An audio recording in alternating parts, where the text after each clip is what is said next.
ஹரே கிருஷ்ணா. தெய்வ திரு ஆச பக்தி வேதாந்த சுவாமி ஸ்ரீல பிரபுபாதர் விரிவான பொருள் உரைகளுடன் அழிய ஸ்ரீமத் பாகவதம் காண்டம் 3 பகுதி 1 பராமரிப்பு அத்தியாயம் 1 விதுரரின் கேள்விகள் பதம் 3 ராஜோவாச்ச குத்ரா சத்துர் பகவதா மைத்ரே ஏனாச சங்கம கதாவா சக சம்பாத ஏதத் வர்ணயன பிரபோ.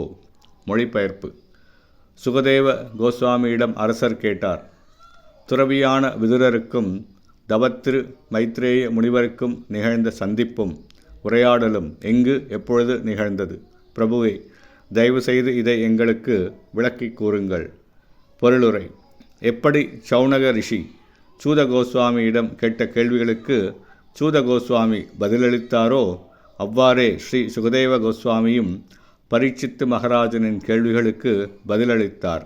இவ்விரு மகாத்மாக்களுக்கும் நிகழ்ந்த அர்த்தமுள்ள சம்பாஷணையை பற்றி அறிய அரசர் மிகவும் ஆவல் கொண்டிருந்தார். பதம் 4. நகி அல்பார்த்தோதயஸ் தஸ்ய விதுரஸ் யாமலாத்மன தஸ்மின் வரியசி பிரஸ்ன சாது வாதோபப்ரும்ஹித. மொழிபெயர்ப்பு. துறவியான விதுரர் பகவானின் மிகச்சிறந்த தூய பக்தராவார். எனவே தவத்திரு மைத்ரேய ரிஷியிடம் அவர் கேட்ட கேள்விகள் மிக உயர்ந்த நோக்கம் உள்ளவையாகவும் கற்றறிந்த பண்டிதர்களால் அங்கீகரிக்கப்பட்டவையாகவும் இருந்திருக்க வேண்டும். பொருளுரை. வெவ்வேறு பிரிவினருக்கு இடையில் எழும் கேள்விகளும் பதில்களும் வெவ்வேறு மதிப்புகளை கொண்டுள்ளன. வணிகர்களால் கேட்கப்படும் கேள்விகள் ஆன்மீக வாழ்வுக்கு உயர்ந்த நன்மை அளிக்கக்கூடியவை என்று எதிர்பார்க்க முடியாது. ஒரு குறிப்பிட்ட நபரின் குணத்தை கொண்டுதான் அவரது கேள்விகளையும் பதில்களையும் மதிப்பிட முடியும்.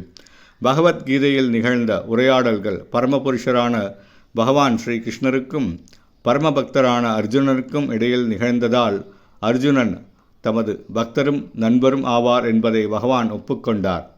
எனவே அவர்களுடைய உரையாடல் பக்தியோக முறையை பற்றியது என்பதை எந்த ஒரு அறிவுள்ள மனிதனாலும் புரிந்து கொள்ள இயலும். உண்மையில் பகவத்கீதை முழுவதும் பக்தியோக கொள்கையை அடிப்படையாக கொண்டது. கர்மத்திற்கும் கர்மயோகத்திற்கும் ஒரு வேறுபாடு உண்டு. கர்மம் என்பது பலனை அனுபவிப்பதற்காக செய்யப்படும் கட்டுப்பாடான செயலாகும். ஆனால் கர்மயோகம் என்பது பகவானின் திருப்திக்காக பக்தனால் செய்யப்படும் செயலாகும். கர்மயோகம் பக்தியை அல்லது பகவானின் திருப்தியை அடிப்படையாக கொண்டது. ஆனால் கர்மமோ அதை செய்பவனின் புலன் திருப்தியை அடிப்படையாக கொண்டது.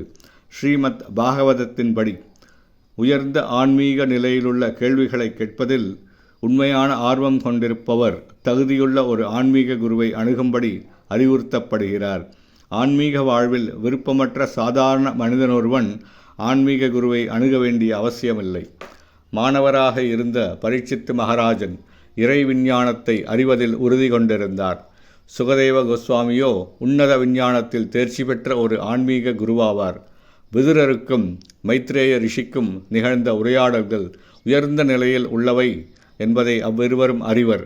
இவ்வாறாக பரீட்சித்து மகாராஜன் உண்மையான ஒரு ஆன்மீக குருவிடமிருந்து கற்றறிவதில் பெரும் ஆர்வம் காட்டினார். ஹரே கிருஷ்ணா.